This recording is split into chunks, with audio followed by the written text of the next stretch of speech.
la réfection de l'épisiotomie. Alors, la réfection de l'épisiotomie, c'est la réparation de l'épisiotomie. Une réfection, c'est une réparation qui se fait après la délivrance.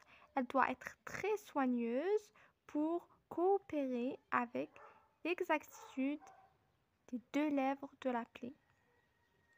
Donc, on va suturer le périnée et on doit être très attentif pour que les deux lèvres soient exactes. Concernant le matériel, on aura besoin d'un chariot propre et désinfecté sur laquelle on va poser notre boîte d'épisiotomie stérile qui contient une pince à dessiller, un porte-aiguille, une pince de cocheur, une paire de ciseaux. Nous aurons aussi besoin du nécessaire pour l'anesthésie, des champs stériles, un fil résorbable et des gants stériles. Un antiseptique, le nécessaire pour faire la toilette vulvaire et un haricot pour poser nos déchets. On passe à la technique. On débute avec une toilette vulvaire.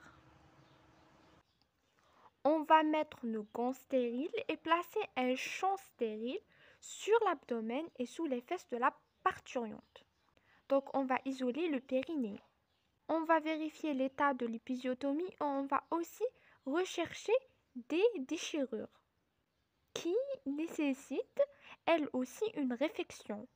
Maintenant, on va confectionner un tampon avec des compresses stériles et on va le mettre à l'intérieur du vagin.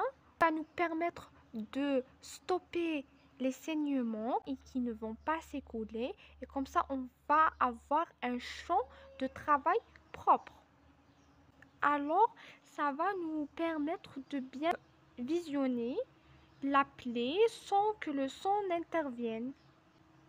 Par la suite, on va injecter de l'anesthésie loco-régionale, lidocaïne à 1%. Bien sûr, on va mettre des gants stériles, on va ouvrir le fil, on va le placer dans le porte-aiguille et on va commencer la suture. On commence par suturer les déchirures et les points qui saignent. On va faire les points d'hémostase, des points en I.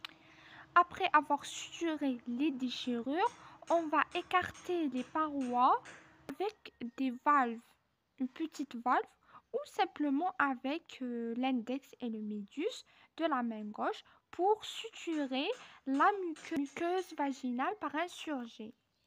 Il faut bien repérer le haut du plan vaginal. Donc, on va repérer le plan vaginal et on va faire le premier point en X en prenant largement la muqueuse jusqu'à atteindre le point de repère, mettre face à face les débris hyménaux.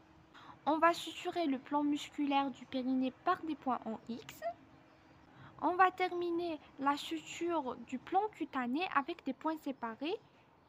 Attention, ne pas oublier à la fin de la réfection, d'enlever le tampon, de faire un toucher vaginal et un toucher rectal pour voir si nous n'avons pas suturé le rectum.